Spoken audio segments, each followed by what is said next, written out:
Slancha, everybody. Want to try to make some of these videos into more bite-sized pieces, so it's going to be cutting down a little bit instead of the big long episodes. Just trying to play with the system, play with the numbers, see what's good on Rumble, what people actually want to watch. So let us know in the comments how long a good video is, whether you're driving to work, listening to something, you're sitting on your lunch break, first last thing you do before you go to bed, you watch some fantasy football, whatever it is. Probably 30 seconds is too little, but maybe 30 minutes is too long. So just let us know what you want us to do, and we'll try to put it in that little format. So without further ado, we're going to go into the 10 a.m. Pacific time games for tomorrow morning. The first game we got is the Steelers versus the Browns. I don't want to touch the Browns because I don't know what Dorian Thompson is going to do. The Steelers are just too inconsistent for me.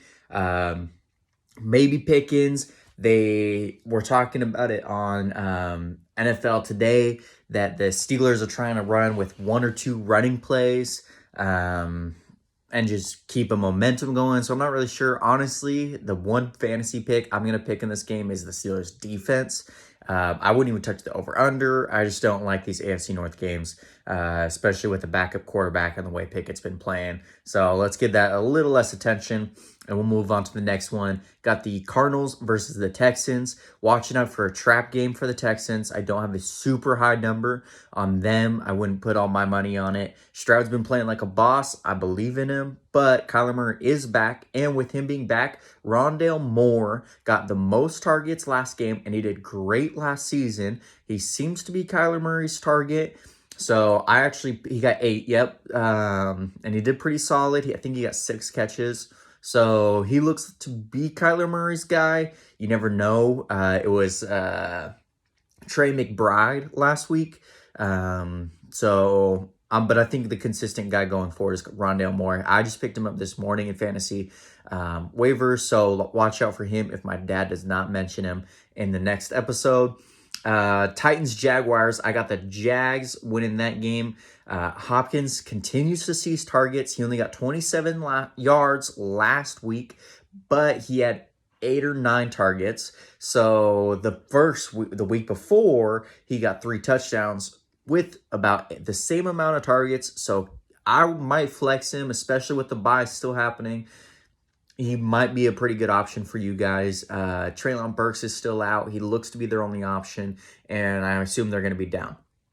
Next, Raiders-Dolphins. The one thing I wrote down for this matchup is Devontae Adams and Jalen Ramsey. I really, as a biased Raiders fan, hoping that he's going to put one over Ramsey, but I'm picking the Dolphins to win this matchup.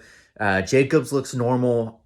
I think today's the trade deadline, so I guess you can't trade for him, but he looks to be back to normal. They're going defense first and run game. They look like the old Raiders or maybe an 80s team of old. Maybe they should be playing in the AFC North with run first, run heavy offense.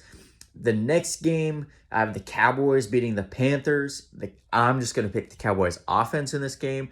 I couldn't even will myself into picking the Panthers as a major upset, even if it was $1. I think the Panthers are that bad. The one thing I would say about them, this could be and should be Adam Thielen's comeback game. They're going to be down. I expect the Cowboys to put up at least 30 points. So with that, I'm looking at 4 fourth quarter receptions and maybe a touchdown.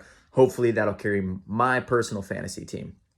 In the morning, then I have the Bears and the Lions. I got the Lions winning. Important person to watch if you have been sitting him because of the inconsistencies. I would put him back in your lineup. DJ Moore, he had 130 and 230 yards in Fields' last 2 games against the Broncos and I can't remember who it was, but he got 230 yards in one of those games and just massive targets, massive yards. I'm looking for him to do well in this game. Fields should be back, should be playing like normal. That's what I'm looking for in that early window. Chargers, Packers. The Packers have only given up 126 and 130 passing yards in their 2 last games with a backup secondary. So I'm not looking at Justin Herbert. If you have a second good option, I'm playing CJ Stroud. I'm not looking at Herbert to go into Lambeau in the winter to throw against that secondary. Apparently is even better than when their starters are out in the field. So the one thing I would say is my dad brought it up to me in an interview. Christian Watson was told to be patient by Jordan Love because he was complaining. So usually that either spells a 30-point game or a 3-point game. And I'm not sure which one's going to happen, but in a league where you might be behind, might need to make up some ground, Christian Watson could be a guy you look towards for that game. Giants, Washington. I have Washington. Oh, sorry. I have the Packers winning that last game. Giants, Washington. I have Washington winning. They have Dotson, Curtis Samuel, and McLaurin. I'm not sure which one's going to get the catches. I don't think they are sure who's going to get the catches this week. It seems to go 2-3 weeks at a time, depending on nothing. So the one thing I have is Danny DeVito has been targeting Darius Slayton more than anybody else. He only threw for 86 yards, but he targeted Slayton more than anybody else. So maybe he could pick up if he's still on the waiver wire. It seems to be the Giants on the option, whereas Washington has plenty of options, and you don't know. It's the Giants have the other side where you're one person is going to get the ball instead of 10. So sometimes you play with that. It's the yin and yang of that kind of scenario, but that's the morning slot down to 7 minutes.